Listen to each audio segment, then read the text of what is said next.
Kisah Saul agak sedih, dan itu adalah salah satu kekecewaan Alkitab. Pada usia 30 tahun, Saul naik tahta dengan janji besar. Catatan terakhir dari kehidupan Saul di sisi lain adalah kekecewaan. Pada suatu hari, Yonatan bin Saul berkata kepada bujang pembawa senjatanya, "Mari kita menyeberang ke dekat pasukan pengawal orang Filistin yang ada di sebelah sana." Tetapi tidak diberitahukannya hal itu kepada ayahnya. Adapun Saul duduk di ujung Gibea di bawah pohon delima yang di Migron. Dan rakyat yang ada bersama-sama dengan dia itu kira-kira 600 orang banyaknya. Ahia, anak Ahitub, saudara Ikabod, anak Pinehas, anak Eli, imam Tuhan di Silo. Dialah yang memakai baju efod pada waktu itu.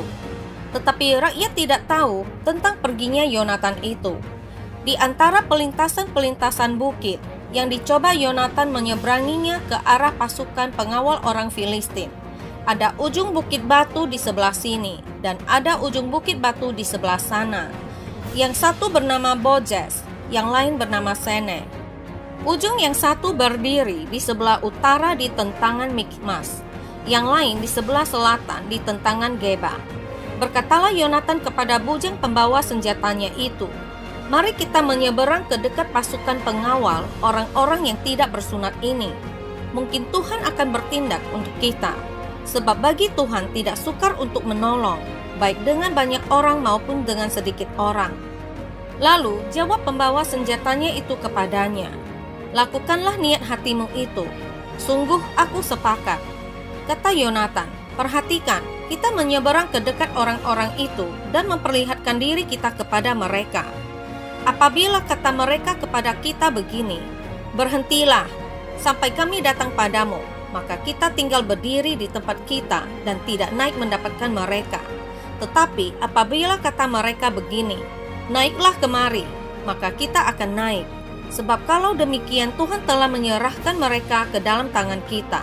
Itulah tandanya bagi kita."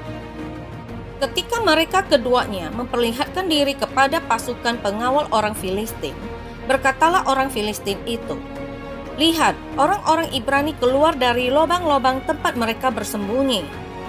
Orang-orang dari pasukan pengawal itu berseru kepada Yonatan dan pembawa senjatanya. Katanya, "Naiklah kemari, maka kami akan menghajar kamu." Lalu kata Yonatan kepada pembawa senjatanya, "Naiklah mengikuti aku, sebab Tuhan telah menyerahkan mereka ke dalam tangan orang Israel." Maka naiklah Yonatan merangkak ke atas dengan diikuti oleh pembawa senjatanya. Orang-orang itu tewas terparang oleh Yonatan, sedang pembawa senjatanya membunuh mereka dari belakangnya. Kekalahan yang pertama ini yang ditimbulkan Yonatan dan pembawa senjatanya itu, besarnya kira-kira 20 orang dalam jarak kira-kira setengah alur dari sepembajakan ladang. Lalu timbullah kegentaran di perkemahan, di padang, dan di antara seluruh rakyat. Juga pasukan pengawal dan penjara-penjara itu gentar dan bumi gemetar, sehingga menjadi kegentaran yang dari Allah. Ketika peninjau-peninjau Saul di Gibea Benyamin melihat hal itu, dan sesungguhnya orang ramai seperti ombak berjalan ke sana kemari, berkatalah Saul kepada tentara yang bersama-sama dengan dia itu, "Periksalah barisan dan lihatlah siapa yang pergi daripada kita." Mereka memeriksa barisan dan ternyata Yonatan dan pembawa senjatanya tidak ada. Lalu kata Saul kepada Ahia, "Bawalah baju efod kemari," karena pada waktu itu dialah yang memakai baju efod di antara orang Israel. Tetapi sedang Saul berbicara kepada imam itu, maka kian lama kian bertambahlah keributan di perkemahan orang Filistin. Sehingga Saul berkata pula kepada imam itu, "Biarlah." Kemudian berkumpullah Saul dan seluruh rakyat yang bersama-sama dengan dia itu. Dan ketika mereka sampai ke tempat pertempuran, tampaklah setiap orang menikam temannya dengan pedang, suatu huru-hara yang sangat besar. Lagi pula, orang-orang Ibrani yang telah lama tinggal pada orang Filistin dan yang telah ikut maju dalam tentara mereka, mereka juga berbalik untuk bergabung dengan orang-orang Israel yang ada bersama-sama dengan Saul dan Yonatan. Bahkan, ketika semua orang Israel yang telah bersembunyi di pegunungan Efraim mendengar bahwa orang-orang Filistin telah lari, Orang-orang itu pun bergabung dengan mereka dalam pertempuran. Demikianlah Tuhan menyelamatkan orang Israel pada hari itu sebagai hasil dari inisiatif Yonatan. Ketika orang-orang Israel terdesak pada hari itu, Saul menyuruh rakyat mengucapkan kutuk. Katanya, terkutuklah orang yang memakan sesuatu sebelum matahari terbenam, dan sebelum aku membalas dendam terhadap musuhku. Sebab itu, tidak ada seorang pun dari rakyat yang memakan sesuatu, dan seluruh orang itu sampailah ke suatu hutan, dan di sana ada madu di tanah. Ketika rakyat sampai ke hutan itu, tampaklah ada di sana madu meleleh. Tetapi tidak ada seorang pun yang mencedoknya ke mulutnya dengan tangan, sebab rakyat takut kepada sumpah itu. Tetapi Yonatan tidak mendengar bahwa ayahnya telah menyuruh rakyat bersumpah. Ia mengulurkan tongkat yang ada di tangannya dan mencelupkan ujungnya ke dalam sarang madu. Kemudian ia mencedoknya ke mulutnya dengan tangan. Lalu matanya menjadi terang lagi. Dan seorang dari rakyat berbicara katanya, "Ayahmu telah menyuruh rakyat bersumpah dengan bersungguh-sungguh. Katanya, terkutuklah orang yang memakan sesuatu pada hari ini, sebab itu rakyat letih lesu." Lalu kata Yonatan, "Ayahku mencelakakan negeri. Coba lihat bagaimana terangnya mataku setelah aku merasai sedikit dari madu ini. Apalagi jika sekiranya rakyat pada hari ini boleh makan dengan bebas dari jarahan musuhnya yang telah didapatkannya. Tetapi sekarang tidaklah besar kekalahan di antara orang Filistin. Bukankah pembantaian orang Filistin akan lebih besar lagi?" Tentara Israel mengejar orang Filistin begitu keras hari itu, sehingga Saul menolak untuk membiarkan pasukannya yang kelelahan beristirahat, memaksakan kutukan kematian pada siapapun yang bahkan mencicipi madu yang ada di tanah di sekitar mereka. Ini adalah salah satu tindakan Saul yang gegabah, tindakan gegabah yang melemahkan pasukannya di waktu ketika mereka membutuhkan semua kekuatan mereka untuk mengejar musuh mereka.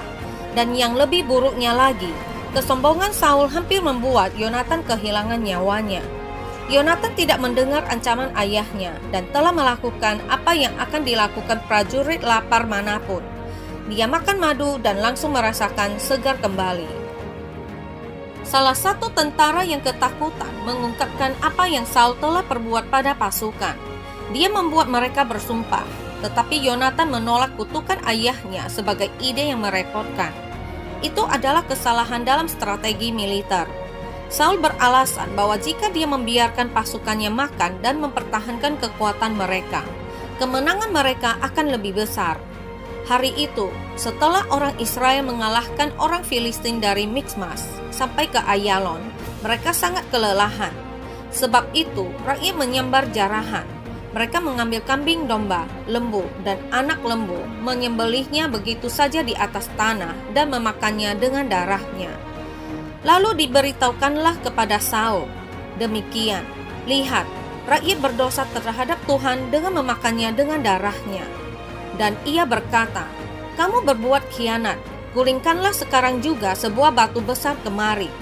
Kata Saul pula, "Berserak-seraklah di antara rakyat dan katakan kepada mereka, setiap orang harus membawa lembunya atau dombanya kepadaku. Sembelilah itu di sini, maka kamu boleh memakannya. Tetapi jangan berdosa terhadap Tuhan dengan memakannya dengan darahnya." Lalu setiap orang dari seluruh rakyat membawa serta pada malam itu lembunya, dan mereka menyembelihnya di sana. Saul mendirikan mezbah bagi Tuhan. Inilah mezbah yang mula-mula sekali didirikannya bagi Tuhan.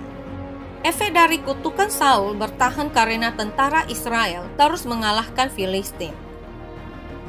Pasukan yang kelelahan mulai memakan hewan jarahan tanpa menguras darahnya, pelanggaran terhadap hukum Musa.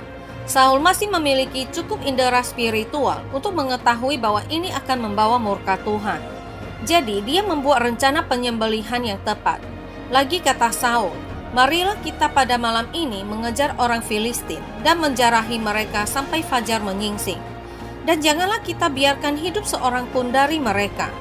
Jawab mereka itu, "Perbuatlah apa yang kau pandang baik." Tetapi imam berkata, "Marilah kita dahulu tampil menghadap Allah di sini." Saul berkata kepada Allah, "Bolehkah aku mengejar orang Filistin itu?" akan kau serahkan mereka ke dalam tangan orang Israel." Tetapi pada hari itu ia tidak menjawab Saul. Lalu kata Saul, "Datanglah kemari, kamu segala pemuka rakyat. Berusahalah mengetahui apa sebab dosa ini terjadi pada hari ini. Sebab demi Tuhan yang hidup, yang menyelamatkan orang Israel, sekalipun itu disebabkan oleh Yonatan anakku, maka ia pasti akan mati." Tetapi seorang pun dari seluruh rakyat tidak ada yang menjawabnya. Kemudian berkatalah ia kepada seluruh orang Israel, "Kamu berdiri di sebelah yang satu, dan aku serta anakku Yonatan akan berdiri di sebelah yang lain." Lalu jawab rakyat kepada Saul, "Perbuatlah apa yang kau pandang baik itu." Lalu berkatalah Saul, "Ya Tuhan Allah Israel, mengapa engkau tidak menjawab hambamu pada hari ini? Jika kesalahan itu ada padaku atau pada anakku Yonatan, ya Tuhan Allah Israel, tunjukkanlah kiranya Urim. Tetapi jika kesalahan itu ada pada umatmu Israel, tunjukkanlah Tumim." Lalu didapati Yonatan dan Saul, tetapi rakyat tidak terluput. Kata Saul, "Buanglah undi antara aku dan anakku Yonatan." Lalu didapati Yonatan. Kata Saul kepada Yonatan, "Beritahukanlah kepadaku apa yang telah kau perbuat." Lalu Yonatan memberitahukan kepadanya. Katanya, "Memang aku telah merasai sedikit madu dengan ujung tongkat yang ada di tanganku. Aku bersedia untuk mati." Kata Saul, "Beginilah kiranya Allah menghukum aku, bahkan lebih lagi daripada itu. Sesungguhnya, Yonatan, engkau harus mati." Tetapi rakyat berkata kepada Saul, "Masakan Yonatan harus mati? Dia yang telah mendapat kemenangan yang besar ini di Israel." "Jauhlah yang demikian. Demi Tuhan yang hidup, sehelai rambut pun dari kepalanya takkan jatuh ke bumi. Sebab dengan pertolongan Allah juga dilakukannya hal itu pada hari ini. Demikianlah rakyat membebaskan Yonatan, sehingga ia tidak harus mati." Maka pulanglah Saul setelah mengejar orang Filistin. Dan orang Filistin itu pun kembali ke tempat kediamannya.